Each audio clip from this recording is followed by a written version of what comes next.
Hello Internet, got another custom saber show off to you. This one I have called Pharos, because the entire time working on it, mostly because of these emitter windows here, I was thinking of a beacon or a torch or something like that. So Pharos just sounds a little cooler than beacon for a saber, as far as the name goes anyway. This started out life as just pretty much really one of my first sabers that I ever made. It's been rattling around in my drawer for about a year now. Originally it was just going to be a really heavy-duty saber. You have your 1.5 wide emitter here that's threaded onto your main body section with your pommel down here at the end. That this is again 1.5 wide so that your hand doesn't slip down it too far. But I decided I could do something a little more with it, so I took it, put it in my milling machine, and milled these windows into it. Put these drilled out for these button head screws. Installed this control box section here and drilled out for your recharge port, and then put a cover tech down here on the pommel. So internally we're running a Tri-Cree royal blue, green, red LED with your switch plate here that has 2 tactile switches in it. You've got an 18650 lithium-ion battery, a PRIZM V5 in it, and a 20mm speaker. So if you take the pommel down here and unscrew it, there's not a lot of thread to the pommel, so it comes off pretty easy. Now this is where it gets a little tricky, is because the V5 does not set very well in this saber. It's a little tough to get out and in, but there you get it to your SD card access, and it sits right to the edge of that, so it could not be any bigger.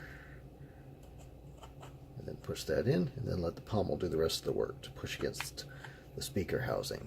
You don't want to push against the speaker directly, because that is not good for it.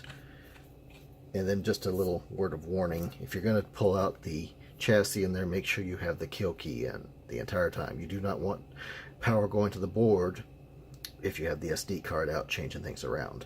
That's not good for it. Anyway, there's kind of a little story that I thought up behind this. Because of the emitter windows and all the brass and the leather wrap, I figured it could be, the story behind that I came up with would be, it's a old Republic Jedi saber that was picked up by a New Republic Jedi and tinkered with to get it working again.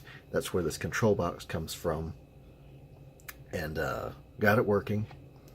And like all my sabers, there tends to be a path to the dark side on it, it seems.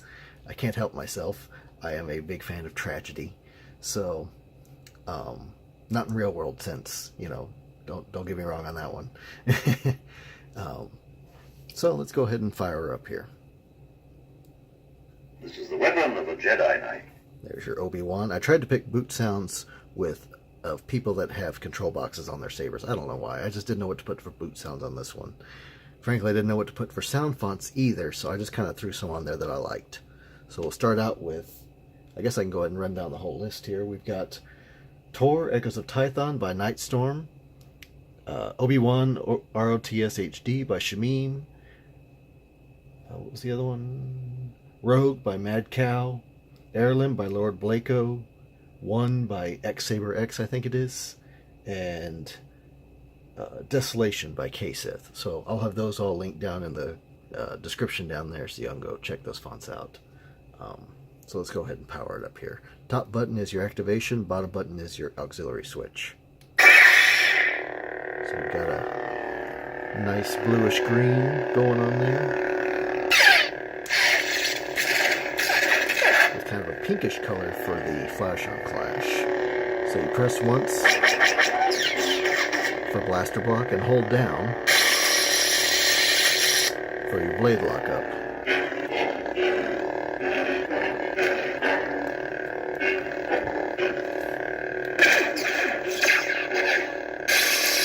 And then if I can get to activate,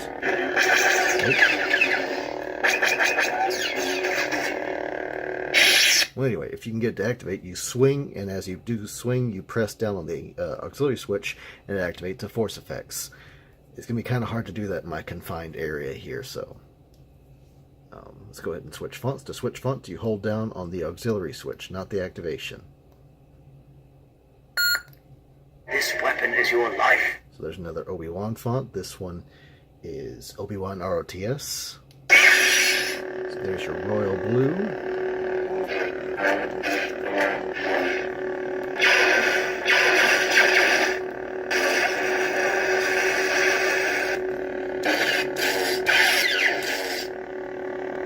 Okay. Go ahead and switch to the next one. I'll never turn to the dark side. This one is Rogue. And we've got kind of a limey yellow blade color there.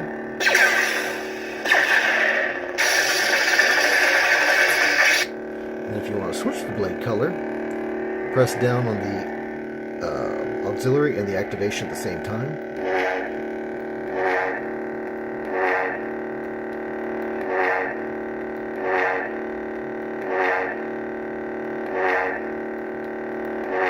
That's how you switch colors. So let's go ahead and power off.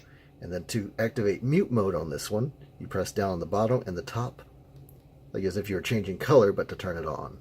So from there, if you want to change colors in silence, this makes it a little nicer. At least nicer on everyone around you. So let's go ahead and switch back to that. Turn it off. And then for the last few, let's go ahead and put in the blade here, since we've gone down the how to operate. Okay, let's see if I can use this Allen wrench here. Kind of hard to do it with the camera in my face. Come on now, there we are. So there's your 3D printed blade plug. Let's see if I can talk. And let's go ahead and put in my little shorty show blade here.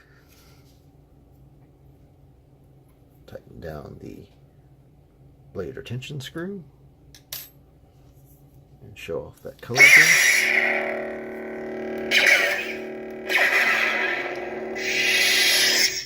Go ahead and turn off my light and switch fonts. The dark side I sense in you. This one should be Heirloom. There's a nice bright green with some flicker to it.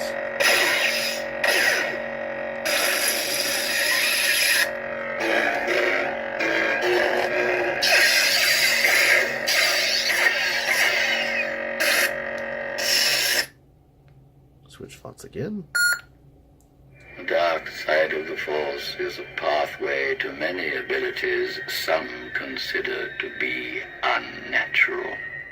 Continuing on our descent to the dark side, we have one by, I think it's XSaberX.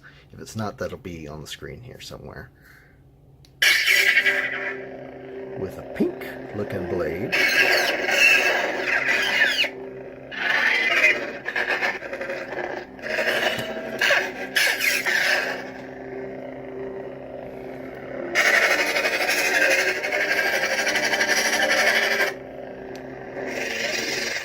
Off. Switch to the last one. And there's Desolation.